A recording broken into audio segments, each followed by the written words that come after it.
2 Corinthians chapter 10. Now, a little setup here. 10, 11, 12, and 13 is Paul is strongly addressing the so-called super apostles, and that's the people in Corinthians that think that they are way better than Paul in their status, in their wealth, in their appearance, but more importantly, in their speech. And Paul here is going to be saying, look, I'm telling you, I'm making myself strong in the letters, and I will appear meek and humble, and my speech is not that great, but that doesn't mean that my authority and my knowledge and my power of Jesus Christ in me and my knowledge is not way above you. And so he's addressing this again. We're just dealing with a lot of people that are self-aggrandizing, narcissistic. That's what the sophists really were all about. And so they're trying to turn the church into like this status thing. And again, really all of the Corinthians is about this. It's about addressing this worldview, this culture that they have, and making themselves as, again, braggarts. They kind of like today's prophets. They're all of a sudden they're just self-proclaimed prophets and self-proclaimed apostles. That's what's going on here. So there's no different in the days of Paul than it is today on social media. Everyone on social media that's calling themselves a prophet or an apostle, well, if you've been following him for more than 5 minutes, none of it's come true. So, it's just people that have to be puffed up all the time. I don't understand it. I don't get it. But the need to be puffy is it's real, and it started thousands of years ago. Here we go, chapter 10.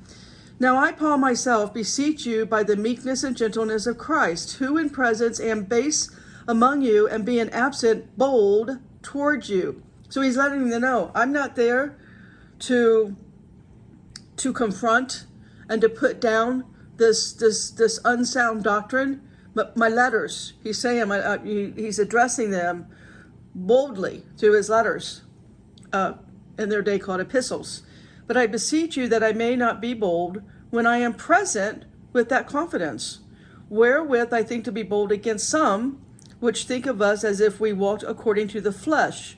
For though we walk in the flesh, we do not war after the flesh. For the weapons of our warfare are not carnal, but mighty through God to the pulling down of strongholds. Do you see what's happening here?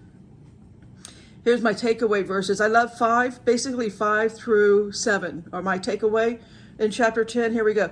Casting down imaginations and every high thing that exalts itself against the knowledge of God, and bringing into captivity every thought to the obedience of Christ, having in a readiness to revenge all disobedience when your obedience is fulfilled.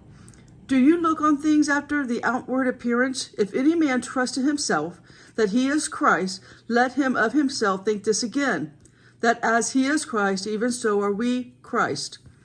For though I should boast somewhat more of our authority, which the Lord has given us for edification and not for your destruction, I should not be ashamed. Here he's pointing out, the Lord has given him authority, and he can brag about that, but the opposite is going on with these people. They are boasting and bragging about their authority, in which Christ did not give them authority. Paul did.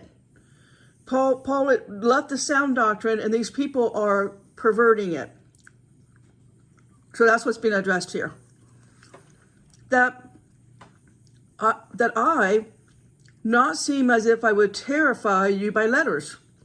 For his letters say they are weighty and powerful, but his bodily presence is weak and his speech contemptible.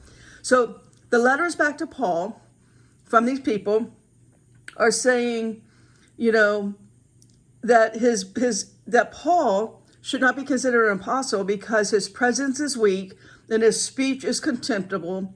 He does do manual labor in front of them. He's a tent maker.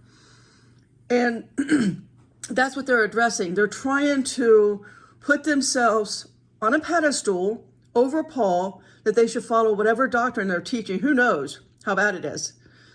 But we know for the very least, they're eating meat sacrificed to the idols, because Paul addresses that in another area.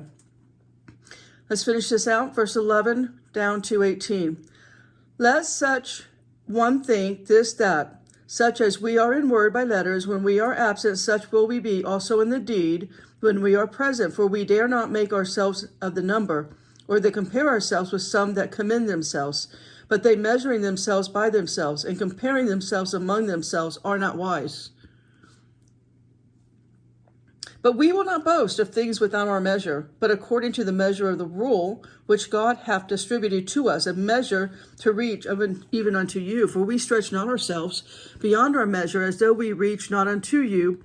For we come as far as to you also in preaching the gospel of Christ, not boasting of things without our measure, that is, of other men's labors, but having hope when your faith is increased, that we shall be enlarged by you according to our rule abundantly. To preach the gospel in the regions beyond you, and not to boast in another man's line of things made ready to our hand. But he that glorieth, let him glory in the Lord. For not he that commendeth himself is approved, but to whom the Lord commandeth. And all God's people said, stay in the word.